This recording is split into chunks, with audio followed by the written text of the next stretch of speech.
स्वागत है आप सभी का अपने YouTube channel maths by Vipin sir पे। रीट की जैसे टेस्ट सीरीज रनिंग में है और 3 टेस्ट सीरीज में डाल चुका हूँ। आज रीट का टेस्ट 4 आपके सामने है। चलिए स्टार्ट करते हैं बिना देरी के।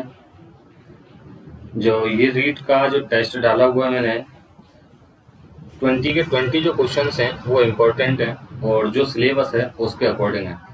यदि आप भी प्रश्नों को हल करने आप स्वयं प्रश्नों को हल करने का प्रयास करें, उसके बाद वीडियो का सहारा लें। मतलब आपको सबसे पहले तो आपको सॉल्व करके देखना है कि क्वेश्चन होता है या नहीं होता है, उसके बाद वीडियो को आगे देखें और चैनल को सब्सक्राइब करें और अपना प्रत्युत्तर कमेंट में अवश्य दें। चलिए next question number 1। Question number 1 आपके सामने है कि यदि 10 आदमी किसी काम को 12 दिन में कर सकते हैं तब 12 आदमी उस काम को कितने दिन में करेंगे। तो ये 10 आदमी 12 दिन में, 12 आदमी x दिन में, ठीक है।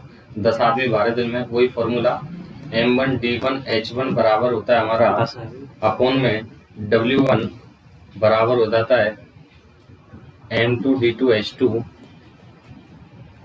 अपोन में w2। यहाँ पे आपको 10 आदमी m1 दिया हुआ है, 12 दिन d1 दिया हुआ है, 12 आदमी m2 दिया हुआ है और कितने समय में करेंगे, इसका मतलब d2 की वो वैल्यू पूछ रहा है। तो यहाँ से 12 से 12 कैंसिल आउट हो जाएगा, x की वैल्यू आ जाएगी 10 दिन। Option will be B. 1 से 100 तक की संख्याओं को लिखने में प्रयुक्त सभी अंकों का योग क्या होगा। तो आपको ये बात पता होनी चाहिए कि 1 से 100 तक 0 जो होता है वो 11 बार आता है। कितनी बार आता है? 11 बार।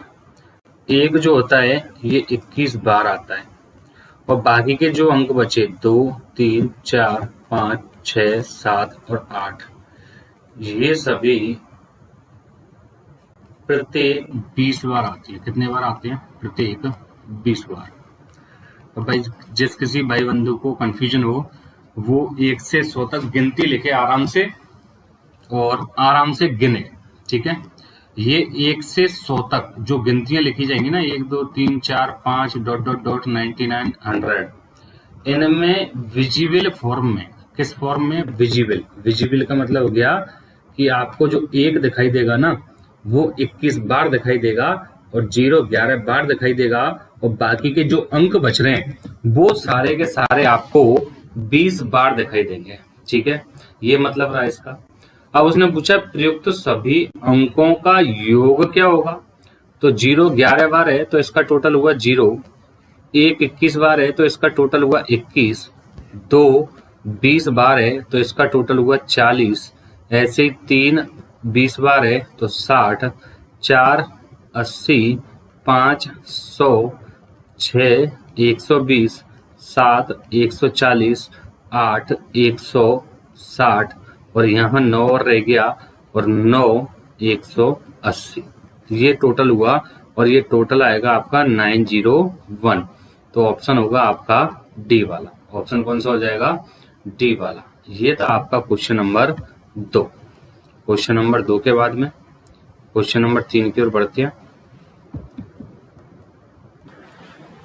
क्वेश्चन नंबर 3, कोई व्यापारी अपनी चीजों पर क्रय मूल्य से 20% अधिक अंकित करता है। इसका मतलब अगर उसने क्रय मूल्य 100 है तो अंकित मूल्य करता है 120 और वे अपने ग्राहकों पर अंकित मूल्य पर 8% का भत्ता देता है तो 92% में बेचता है। उसका लाभ प्रतिशत 100 प्लस प्रॉफिट %। हर वीडियो में ऐसा क्वेश्चन आया है तो सीधा सा CP/MP मतलब क्रय मूल्य बटे अंकित मूल्य बराबर 100 माइनस डिस्काउंट अपॉन में 100 प्लस प्रॉफिट। ये दोनों परसेंटेज में रहते हैं, ठीक है। तो यहाँ पे परसेंटेज के अकॉर्डिंग किया इसको, तो ये 5 बार कट जाएगा और ये कितनी बार कट जाएगा? 6 बार। 20 से काट दिया तो इधर से ये बन गया तुम्हारा 500 प्लस P 5P और ये बन जाएगा 6 दूनी 12, 6 9 54, 54 2 56। तो 5P बराबर हो जाएगा तुम्हारा 562 माइनस 500 तो 62 और P बराबर हो जाएगा 12.4। तो 5 से भाग दोगे इसमें, 5 एकम 5, 1 बच गया 12, 5 दूनी 10, 12.4। तो यहाँ मिस्टेक कहाँ हुई है, CP अपन में MP 8% का बट्टा 92 और प्रॉफिट पूछ रहा था 12.4, ये 52, ये मल्टीप्लाई 6 दूनी 12, यहाँ मिस्टेक दोबारा ही करना पड़ेगा, ये दिक्कत है यहाँ। कोई व्यापारी अपनी चीजों पर क्रय मूल्य से 20% अधिक मूल्य अंकित करता है तो ये सीधा सा CP अपॉन MP बराबर 100 माइनस डिस्काउंट अपॉन में 100 प्लस प्रॉफिट। CP 100 मान लिया तो MP कितना हो जाएगा, 20% बढ़ाकर 120, डिस्काउंट दे दिया 8% का तो 92 और प्रॉफिट हो जाएगा 100 प्लस प्रॉफिट। तो ये 5 बार कट गया और ये 6 बार कट गया। तो यहाँ से आगे सॉल्व किया तो क्रॉस मल्टीप्लाई से ये बनेगा तुम्हारा 500P, 500 प्लस 5P अपॉन में बराबर हो जाएगा 6 दूनी 12 हासिल 1, 6 नाम 54 और 1 55, तो 5P बराबर हो जाएगा हमारा 52। देन यहाँ से P की वैल्यू आ जाएगी, 5 से भाग दोगे इसको तो 10.4, ऑप्शन हो जाएगा B। नेक्स्ट क्वेश्चन देखिए, नेक्स्ट क्वेश्चन है 8 वर्ष में कोई राशि 3 गुनी हो जाती है, तो 3 गुनी हो जाएगी तो मतलब 300% हो जाएगी। मूलधन कितना होता है 100%, कितनी बढ़ गई 200%। कितने वर्ष में हुई है ये 8 वर्ष में, तो भैया 8 का भाग दे दूंगा तो 1 वर्ष में कितनी बढ़ रही है 25%, तो ऑप्शन हो जाएगा अपने पास में C। Next question, question number 5, एक व्यक्ति ने एक पुरानी टाइप मशीन 1200 रुपये में खरीदी, CP हो गया, उसकी मरम्मत पर 200 रुपये खर्च किए तो ये होगी कितने की 1400 की। भाई कुल उसको जेब में जो पड़ी है ना वो 1400 रुपये की पड़ी है और उसको 1680 रुपये में बेच दिया तो SP हो गया कितना 1680 रुपये। तो यहाँ पे लाभ कितना हो गया, उसको लाभ हो गया 280 रुपये का। लाभ प्रतिशत पूछ रहा है तो प्रॉफिट परसेंट सबको पता है, प्रॉफिट परसेंट होता है हमारा प्रॉफिट, प्रॉफिट कितने का हो रहा है 280 का अपॉन में CP कितने का है 1400 इंटू में 100%, 20% आ गया option A। Next question, question number 6, 20 वस्तुओं का क्रय मूल्य 15 वस्तुओं के बराबर है तो 20 का CP बराबर 15 का SP। जैसी क्वेश्चन की लैंग्वेज है वैसी रख दिया है तो CP अपॉन में SP बराबर हो जाएगा हमारा 15/20, 5 या 15, 5 का 20। खरीदी कितने में 3 में, बेची कितने में 4 में, तो प्रॉफिट हुआ 1 का, तो प्रॉफिट परसेंट बराबर हो जाएगा प्रॉफिट अपॉन में CP 3 इंटू में 100%, 33 से 1/3%, option C। Next question, question number 7, 11 संख्याओं का औसत 10.8 है, पहली 6 संख्याओं का औसत 10.4 है, आखिरी 6 संख्याओं का औसत 11.5 है, तो बीच की संख्या क्या होगी। तो ध्यान देना पहली 6 ये हो जाएंगी आपके पास में पहली 6 और ये हो जाएगी तुम्हारे पास में अंतिम 6। तो औसत के प्रश्न में सबसे पहले हम क्या निकालते हैं योगफल, तो 10.4 इंटू में 6 प्लस 11.5 इंटू में 6, तो ये 6 और ये 6 टोटल कितनी हो गई 12, और जबकि टोटल यहाँ पे कितने का निकलेगा 11 का, तो 11 इंटू में 10.8। ये 12 के टोटल में से 11 का टोटल घटा दोगे तो बीच वाली संख्या आ जाएगी। किस तरीके से कि भाई संख्या थी अपने पास में 1 2 3 4 5 6 7 8 9 10 11 का मतलब क्या, तो इनमें से जब पहली 6 ले ली उसने तो इसका मतलब कहाँ तक ले लिया F तक, और अंतिम 6 ले ली तो इसका मतलब कहाँ तक ले लिया F से K तक, तो ये F 2 टाइम काउंट हो गया। इन सभी का टोटल निकाला, उसमें से इन 6 का टोटल और इन 6 का टोटल, इन 6 का टोटल और इन 6 का टोटल निकाल के माइनस कर दूंगा तो ये भैया 12 का टोटल हो जाएगा ये 6 और ये 6, तो ये हो जाएगा आपका 104 इंटू 6 624 62.4 प्लस 115 गुणा 6 15 छिक्की 90 690 मतलब 69, और माइनस कर दोगे इसमें से 11 8 88 8 11 का मल्टीप्लाई करोगे 1100, 11 8 88, 1188, तो ये पॉइंट लग जाएगा कहाँ पे 108.8। तो टोटल किया 9 और 4 13, हासिल 1, 3 और 6 9, 6 69, ये गलत जोड़ दिया फिर इधर, ये 0.4 ऐसे की ऐसे ही आएगा, और इधर ये बनेगा तुम्हारा 62 प्लस 69, तो 9 11 हासिल 1, ये बन जाएगा 131 माइनस 118.8। घटाओगे तो ये 14 होगा, 14 में से 8 जाएंगे, 6 बचेगा, मतलब 0.6 वाली वैल्यू होगी, तो ऑप्शन हो जाएगा बी वाला। Next question, question number 8। दो धनात्मक संख्याओं के वर्गों का योग 100 है, इनके वर्गों का अंतर 28 है, तो इन संख्याओं का योग ज्ञात कीजिए। तो अपने पास में फॉर्मूले होते हैं, ये दो धनात्मक संख्याओं के वर्गों का योग, मतलब a square plus B square दिया हुआ है 100, इनके वर्गों का अंतर a square minus B square दिया हुआ है 28। जोड़ दो भाई, तो ये b से b कट जाएगा, तो 2a स्क्वायर बराबर आ जाएगा अपने पास में 128, और a स्क्वायर बराबर आ जाएगा 2 से भाग दूंगा 64, और a बराबर आ जाएगा 8। तो a की वैल्यू कहीं भी पुट कर दो, यहाँ पुट कर देता हूँ, तो ये हो जाएगा तुम्हारा 8 का स्क्वायर प्लस b स्क्वायर बराबर 100, तो b स्क्वायर बराबर हो जाएगा अपने पास में 100 माइनस 8 का स्क्वायर 64, तो b स्क्वायर बराबर 36, तो b बराबर 6, तो a प्लस बी पूछ रहा है वो, तो a प्लस बी 8 और 6 कितना हो जाएगा, ठीक है। आप अगर यहाँ थोड़ा सा सोच पाओ तो a square plus B square बराबर 100 का मतलब हो गया 10 का स्क्वायर, तो ये पाइथागोरस ट्रिपलेट बन जाएगी 6 8 10 की, ठीक है। तो 6 और 8 कितना हो जाएगा 14, और इनके वर्गों का अंतर भी 6 का वर्ग 36 और 8 का वर्ग 64, अंतर कितना आएगा 28। एक दूसरा तरीका, फॉर्मूले होते अपने पास में दिया क्या है, दोनों के वर्गों का योग, दोनों के वर्गों का अंतर, ठीक है, दोनों के वर्गों का योग और दोनों के वर्गों का अंतर, और पूछ क्या रहा है वो, दोनों संख्याओं का योग ज्ञात कीजिए। तो इस तरीके से कर सकते हो, ठीक है।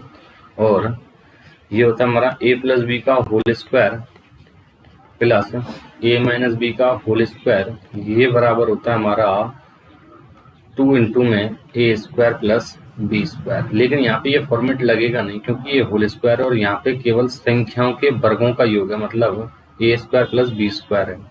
और एक फॉर्मूला होता है हमारा a प्लस बी का whole square minus a minus B का होल स्क्वायर बराबर होता है हमारा 4ab। तो यहाँ से हमें देख लेना है कि संख्याओं का योग, अंतर और उनके वर्गों का योग इस तरीके से है। लेकिन यहाँ पे ये अप्लाई नहीं होगा, क्योंकि यहाँ पे ये पूरा होल स्क्वायर है और यहाँ पे संख्याओं के वर्गों का योग और वर्गों का ही अंतर है, ठीक है। चलिए नेक्स्ट क्वेश्चन की ओर बढ़े, क्वेश्चन नंबर 9। क्वेश्चन नंबर 9 में सबसे बड़ी भिन्न ज्ञात कीजिए। तो सीधा सीधा सा डिवाइड कर दीजिए, या मैं आपको डायरेक्टली कहूँ ये वाली और ये वाली, ये सारी की सारी भिन्न जो बनी हुई है वो बनी हुई है उचित भिन्न। और उचित भिन्न कौन सी होती है, जिसमें अंश का मान हर से छोटा होता है, उचित भिन्न कहलाती है। और ये 6/5 जो बनी हुई है, ये बनी हुई है आपकी अनुचित भिन्न। और अनुचित भिन्न कौन सी होती है, जिसमें अंश का मान, इधर उचित भिन्न में अंश का मान छोटा होता है हर से, तो ये ऐसा बनेगा, ठीक है। और अनुचित भिन्न में अंश का मान बड़ा होता है कितने से, हर से। और एक चीज और याद ये भी बताया मैंने कि उचित भिन्न जो होती है वो हमेशा 1 से छोटी होती है, और अनुचित भिन्न जो होती है वो हमेशा 1 से बड़ी होती है। जब ये 1 से छोटी है और ये 1 से बड़ी है, तो अनुचित भिन्न हमेशा 1 से बड़ी होगी, अनुचित भिन्न हमेशा 1 से बड़ी होगी। तो मैं कह सकता हूँ अनुचित भिन्न उचित भिन्न से हमेशा कैसी होगी, बड़ी होगी। अनुचित भिन्न उचित भिन्न से कैसी होगी, बड़ी होगी। तो इसमें वो सबसे बड़ी भिन्न पूछ रहा, तो कौन सी हो जाएगी 6/5। आप डिवाइड करके भी कर सकते हो, 5 का भाग 4 में दूंगा 0.8, 8 का भाग 7 में दूंगा तो 0.6, 5 का भाग 6 में दूंगा तो 1.2, और 6 का भाग 5 में दूंगा तो 0.8। तो सबसे बड़ी कौन सी बन रही है 1.2, ऑप्शन हो जाएगा 6/5। 5 ऑप्शन सी वाला। ठीक है, नेक्स्ट क्वेश्चन, क्वेश्चन नंबर 10, 9 की भाजकता का नियम। 5 4 3 2 स्टार 7 9 से विभाज्य है तो स्टार के स्थान पर अंक होगा। तो 5 4 9 और 3 12, 12 और 2 14, 14 और 7 21, और 21 के बाद में अगली संख्या विभाजित होती है हमारी 9 से 27, तो 6 जोड़ने पर आएगा, तो ऑप्शन हो जाएगा सी वाला। क्वेश्चन नंबर 11, कोई राशि 5 वर्ष में दुगनी हो जाती है, दुगने का मतलब 100% बढ़ जाती है, तो वह कितने समय में 4 गुनी हो जाएगी। अब ये 5 वर्ष में 100% बढ़ी है, तो 1 वर्ष में कितनी बढ़ेगी भाई, 20%। 4 गुनी हो जाएगी, 4 गुने का मतलब 300% बढ़ जाएगी। अब 20% 1 वर्ष में बढ़ती है, तो 300% कितने में बढ़ जाएगी, 20 से भाग दे दूंगा, कितनी बार, 15 बार, तो 15 बार, सॉरी 20 से, हाँ 15 बार, तो 15 वर्ष में ये 4 गुनी हो जाएगी।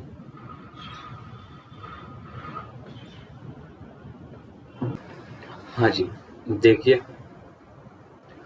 त्रिभुज PQR इस प्रकार है, PQ बराबर 8 सेंटीमीटर है, तो मैं एक त्रिभुज बना देता हूँ PQR। इस त्रिभुज का नाम क्या है, PQR।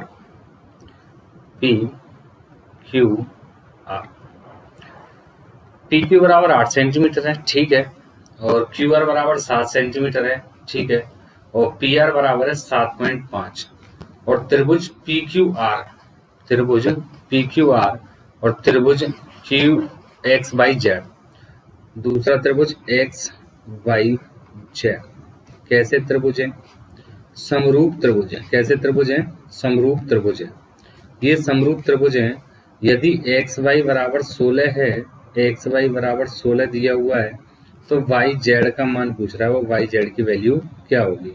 तो दोस्तों आपको पता होना चाहिए, जब ये समरूप त्रिभुज है तो समरूप त्रिभुज में संगत भुजाओं का अनुपात समान रहता है। इसका मतलब QP संगत भुजा, देखो P से Q तक त्रिभुज कौन सा है, PQR। तो पहली भुजा कौन सी है, PQ। त्रिभुज दूसरा कौन सा है, XYZ। पहली भुजा कौन सी है, XY। इनका जो अनुपात होगा वो इसकी जो भुजा है कौन सी पूछ रहा है, वो YZ। तो यहाँ पे कौन सी है, QR। तो QR बटे में YZ, ये कैसा रहेगा, सेम। किस त्रिभुज के लिए, समरूप त्रिभुज के लिए। ठीक है, संगत भुजाओं का अनुपात कैसा रहता है, समान रहता है। तो वैल्यू पुट कर दीजिए, QP या PQ 8 है, XY 16 है, QR दी हुई है 7 है, और YZ की वैल्यू पूछ रहा है X। ठीक है, तो ये जस्ट डबल है, तो यहाँ भी जस्ट डबल हो जाएगा, ऑप्शन हो जाएगा डी वाला। नेक्स्ट क्वेश्चन 13, 8 त्रिज्या वाले एक समान वृत्त, 8 त्रिज्या वाले एक समान वृत्त एक दूसरे को, 8 त्रिज्या वाले एक समान वृत्त इस प्रकार प्रतिच्छेद करते हैं। इसका मतलब दो सर्कल हैं इस तरीके से, इसका सेंटर ये है, और जिससे कि दोनों एक दूसरे के केंद्र से होकर गुजरते हैं। अब दूसरा सर्कल और बनाना है जो इसके सेंटर से होकर गुजरेगा, और ये वाला सर्कल C1 नाम दे देता हूँ इसको, इसका नाम दे दिया C2। ये एक दूसरे के केंद्र से होकर गुजर रहे हैं। C2 का केंद्र ये है और C1 का केंद्र ये है। सार्वजीवा की लंबाई क्या है, सार्वजीवा का मतलब हो गया कॉमन जीवा, और जीवा को बोलते हैं हम कॉर्ड। तो कॉमन कॉर्ड जो दोनों में कॉमन है, तो जीवा कौन सी होगी, ये वाली कॉमन होगी जो दोनों में कॉमन है। ठीक है, इसकी भी त्रिज्या R है और इस वाले की भी त्रिज्या R है। वो कह रहा है 8 त्रिज्या वाले एक समान वृत्त। तो अगर मैं इसको यहाँ से और इसके परिधि तक मिलाता हूँ, देखो C1 पे फोकस करना पहले। इस C1 को मैं यहाँ चेंज कर देता हूँ कलर। C1 का सेंटर ये है और C1 की परिधि ये है, तो C1 की परिधि तक मैंने मिलाया, तो यहाँ तक इसकी वैल्यू कितनी है, R है। ठीक है, फिर वो दूसरा कह रहा है C2 का सेंटर ये है और C2 की परिधि तक मैं मिलाऊंगा तो ये भी कितनी है, R है। और ध्यान देना यहाँ से यहाँ तक और यहाँ से यहाँ तक ये भी त्रिज्या होगी R और R। ठीक है, थोड़ा सा बड़ा बना देता हूँ मैं इस तरीके से, ये थोड़ा सा कट नहीं कर रहा है। ये इस तरीके से मैंने बना दिया। इसका पॉइंट ये है सेंटर, और इसका सेंटर ये है। ठीक है, यहाँ से यहाँ तक की डिस्टेंस कितनी है, r है, और यहाँ से यहाँ तक की डिस्टेंस कितनी है, ये भी r है, त्रिज्या होगी, और यहाँ से यहाँ तक की डिस्टेंस ये भी r है। सार्व जीवा की लंबाई पूछ रहा है, तो सार्व जीवा की लंबाई ये वाली होगी। इसका मतलब ये वाली हाइट निकाल दूं मैं इस वाली हाइट में और मल्टीप्लाई कर दूं 2 का, तो सार्व जीवा की लंबाई अपने पास में आ जाएगी। ट्रायंगल देखना दोस्तों ढंग से, ये समबाहु त्रिभुज बन गया, और समबाहु त्रिभुज की जो ऊंचाई होती है ये वाली h, समबाहु त्रिभुज की ऊंचाई h बराबर होती है √3a/2। ए क्या है, भुजा, तो यहाँ पे h की वैल्यू हो जाएगी √3/2। ए की वैल्यू कितनी है, r, ये किसकी है, h की वैल्यू है, और हमें चाहिए क्या, 2h, तो 2h बराबर हो जाएगी √3/2 इंटू में r इंटू में 2, और 2 से 2 कैंसिल आउट हो जाएगा, दैट मीन्स ये आ जाएगा √3r।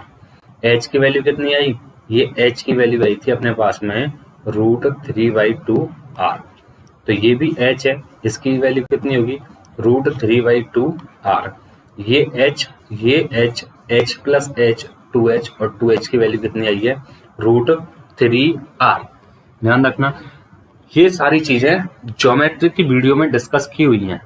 समबाहु त्रिभुज का अंतःकेंद्र, परिकेंद्र, सारी चीजें बताई हुई हैं। समबाहु त्रिभुज की ऊंचाई क्या होती है, अंतःकेंद्र की त्रिज्या क्या होती है, अंतःवृत्त की त्रिज्या क्या होती है, परिवृत्त की त्रिज्या क्या होती है, अंत त्रिभुज और परि त्रिभुज या जिसको कहते हैं हम बाह्य त्रिभुज के क्षेत्रफलों का अनुपात क्या होता है, त्रिज्याओं का अनुपात क्या होता है, सारी चीजें बताई हुई हैं। आप यहाँ अगर मैं डिस्कस करने का बैठूंगा तो पूरा टाइम है वो इसी क्वेश्चन को डिस्कस करने में चला जाएगा। बेटर रहेगा आप ज्योमेट्री की वीडियोज देखें। तो नेक्स्ट क्वेश्चन की ओर बढ़ते हैं।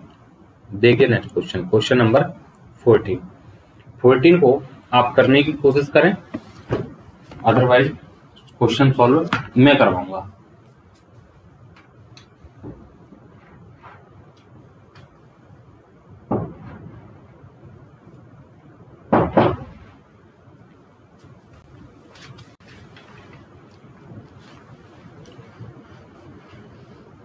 देखिए आप वीडियो पॉज करके कर सकते हैं, मैं आपको सॉल्व करवा रहा हूं। एक 5 सेंटीमीटर त्रिज्या वाले वृत्त में, ये वाह, इसका मतलब इसमें कुछ रह गया, चलो ठीक है।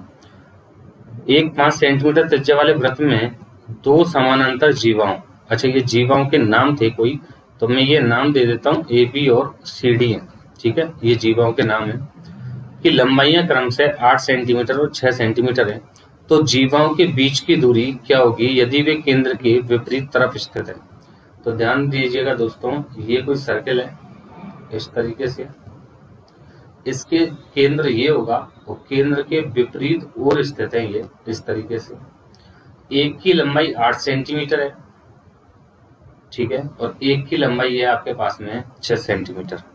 तो आपको पता होगा ये चीजें हैं कि जीवा पर जो त्रिज्या होती है वो हमेशा लंब होती है, क्या होती है, लंब 90 डिग्री पे, और समद्विभाजित करती है।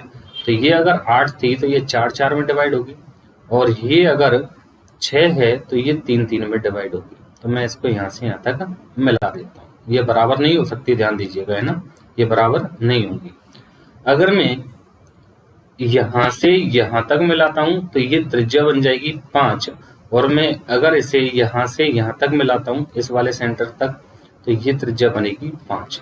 अब पाइथागोरस प्रमेय लग जाएगी, जिसमें ये वाली साइड तो है 3, ये वाली साइड है 5, तो ये वाली साइड आ जाएगी 4 पाइथागोरस प्रमेय से। और इधर अगर मैं बात करूं तो ये वाली साइड है 4, ये वाली साइड है 5, तो पाइथागोरस प्रमेय से ये वाली साइड आ जाएगी 3। तो यहाँ से यहाँ तक ये जो डिस्टेंस बन के आएगी 2 पार्ट में बन के आएगी, एक तो 4 बन रही है, एक 3 बन रही है।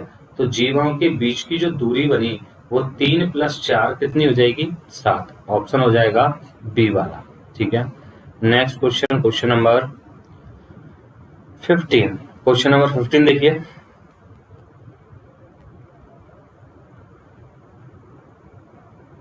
एक 8 सेंटीमीटर आधार वाले किसी त्रिभुज का क्षेत्रफल उतना ही है जितना कि एक 8 सेंटीमीटर त्रिज्या वाले वृत्त का।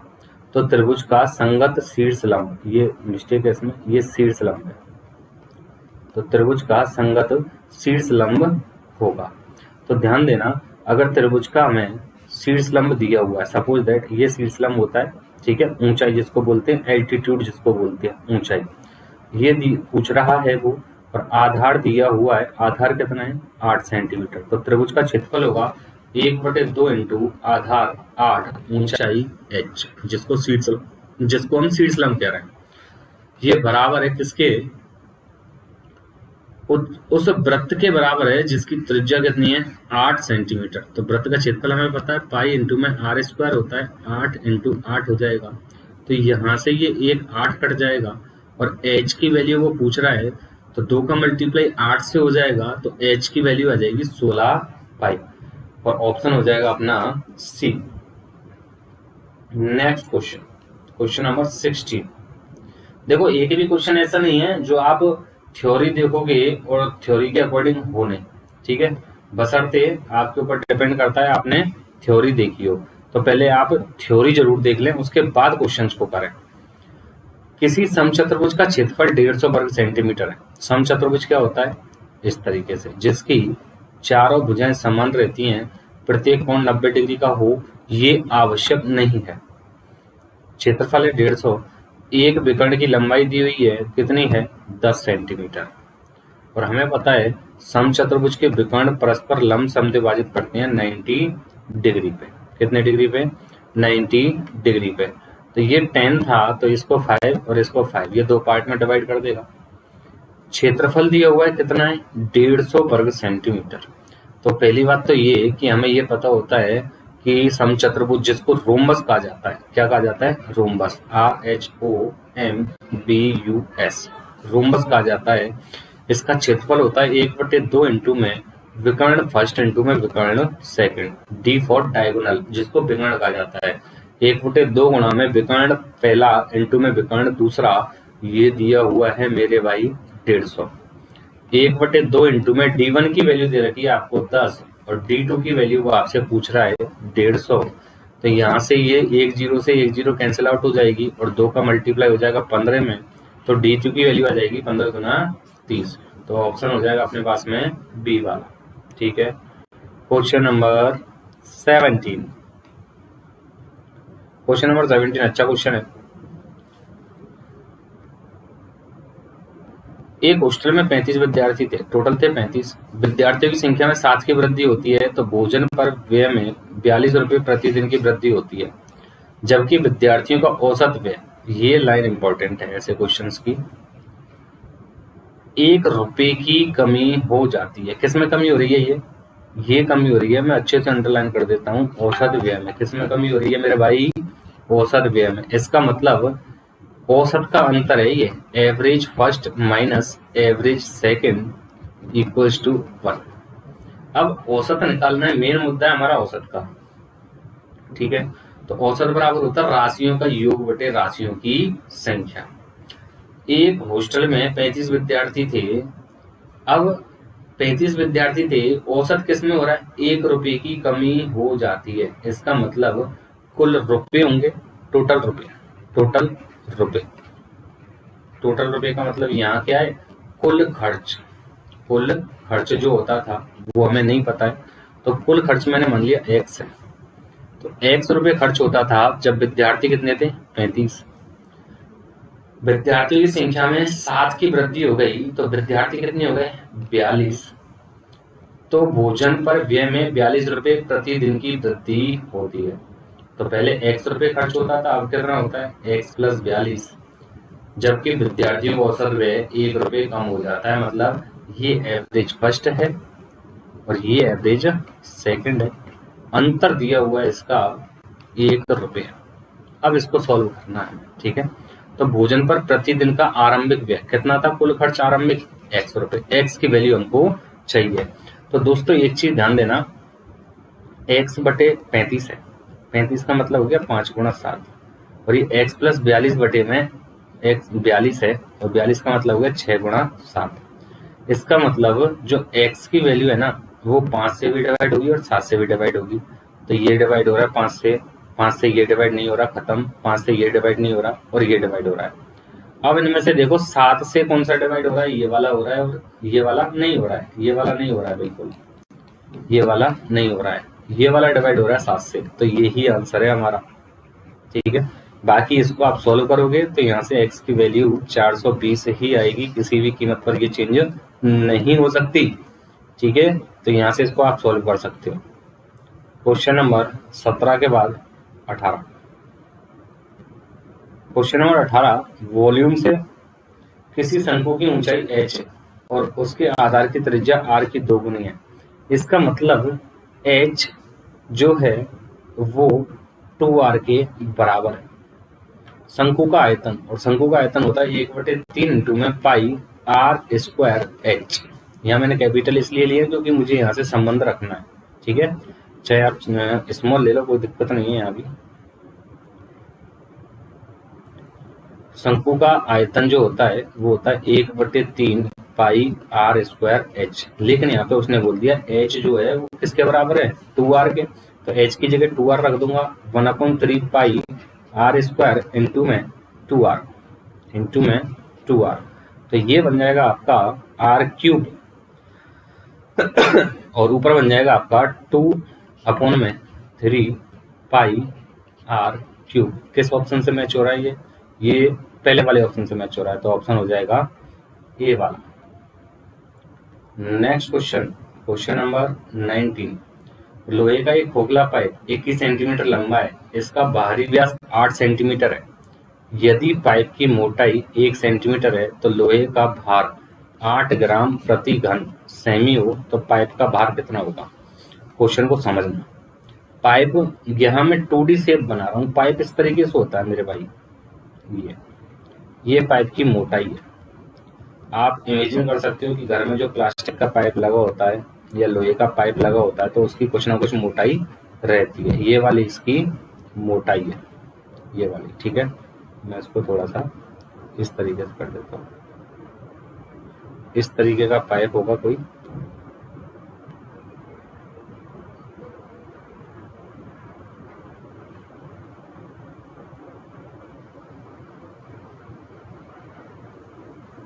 ठीक है।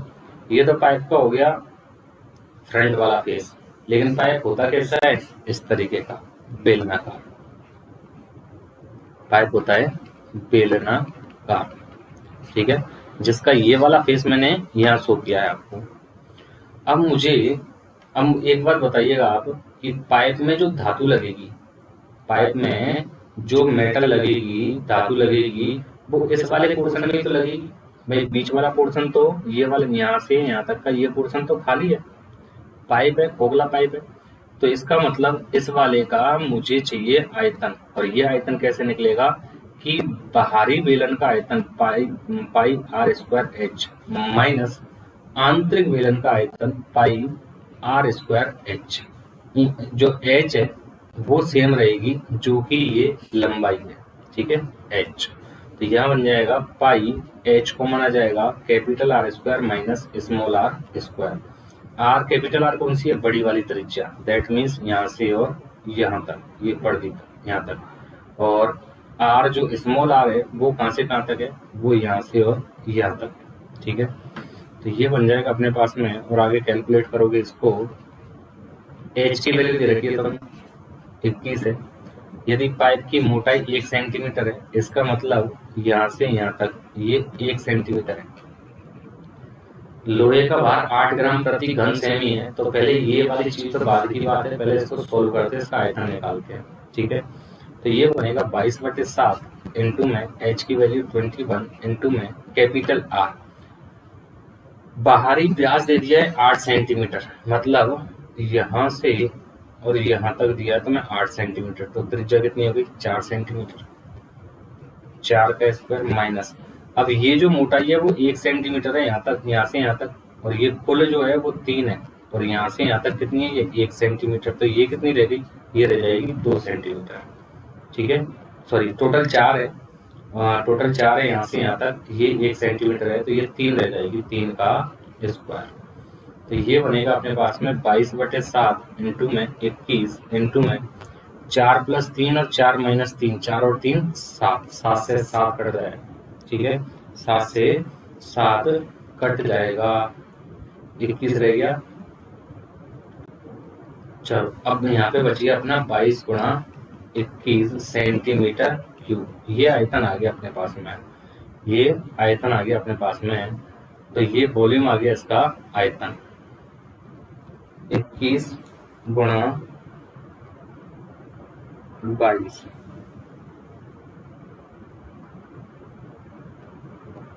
जी, 21 × 22 सेंटीमीटर क्यूब।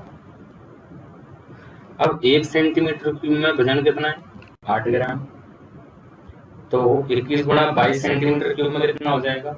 8 × 21 × 22 सेंटीमीटर क्यूब नहीं, अब की बार ग्राम में चेंज हो गया ये वजन में, ठीक है। जब ये चेंज हो गया है तो ऑप्शन दे रखे किसमें? केजी में, तो 8 × 21 × 22 बटे में 1000 केजी। ये फॉर्मेट बना अपने पास में, और इसको जब सॉल्व करोगे तो 21 × 21 441 हो जाता है, और 441 में जब 21 जोड़ोगे तो 1 2 4 2 6 4, ये हो गया आपके पास में 462 × 8, 8 × 16 6 1 8 6 48 और 1 49 4, 8 4 32 32 और 4 36, ये बन गया 3696 बटे में नीचे कितना? 1000। तो ये बन जाएगा 3.696 केजी। तो ऑप्शन में भी 3.696 केजी ऑप्शन हो जाएगा ये वाला, ठीक है। ये था क्वेश्चन नंबर 19। क्वेश्चन नंबर 20 आज का लास्ट क्वेश्चन, आप भी सोइए हम भी सोएंगे फिर उसके बाद।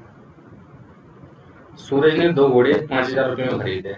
अगर मैं आपसे ये पूछूं सूरज ने 2 घोड़े 5000 रुपये में खरीदे हैं तो एक घोड़ा कितने का खरीदा है, तो आपको उत्तर होगा सर 2500 का, और जो हो जाएगा 100% गलत, क्योंकि उसने ये नहीं बोला है आपको कि 5000 रुपये के 2 घोड़े तो खरीदे लेकिन समान मूल्य पर नहीं खरीदे।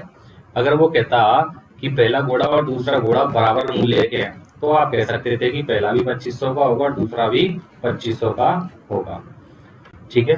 तो यहाँ पे ये समान नहीं है, पहली बात। तो दूसरा, उसने पहला घोड़ा 12% हानि पर बेचा और दूसरा 8% लाभ पर बेचा। इसका मतलब पहला 12% हानि पर बेचा तो 88% में बेचा, और दूसरा 8% लाभ पर बेचा तो इसका मतलब 108% में बेचा। उसे इस सौदे में ना तो लाभ हुई और ना ही हानि। इसका मतलब कुल क्रय मूल्य कुल विक्रय मूल्य के बराबर है, तो 100% में खरीदेगा और 100% में वो बेच देगा। एलिगेशन लगा सकते हैं हम इस पे, ठीक है। तो यहाँ बच जाएगा 12 और यहाँ बच जाएगा 8, और ये अनुपात बन जाएगा 2:3। इसका मतलब 5000 रुपये जो मूल्य थे दोनों का मिलाकर वो 2:3 में डिवाइड है। तो 2:3 में डिवाइड करोगे 5000 को तो 2000 और 3000 आ जाएगा। तो ऑप्शन हो जाएगा अपने पास में सी वाला। ये एलिगेशन था। अब बेसिक देख लीजिए इसका। एक घोड़ा उसने एक्स में खरीदा तो दूसरा 5000 माइनस एक्स में खरीदा। पहले को 12% हानि पर बेचा तो इसका मतलब इसका 88%, दूसरे को 8% लाभ पर बेचा, इसका मतलब इसका 108%, और कुल मिलाकर उसको ना तो लाभ हुई ना ही हानि, इसका मतलब 5000 में खरीदा और 5000 में बेच दिया।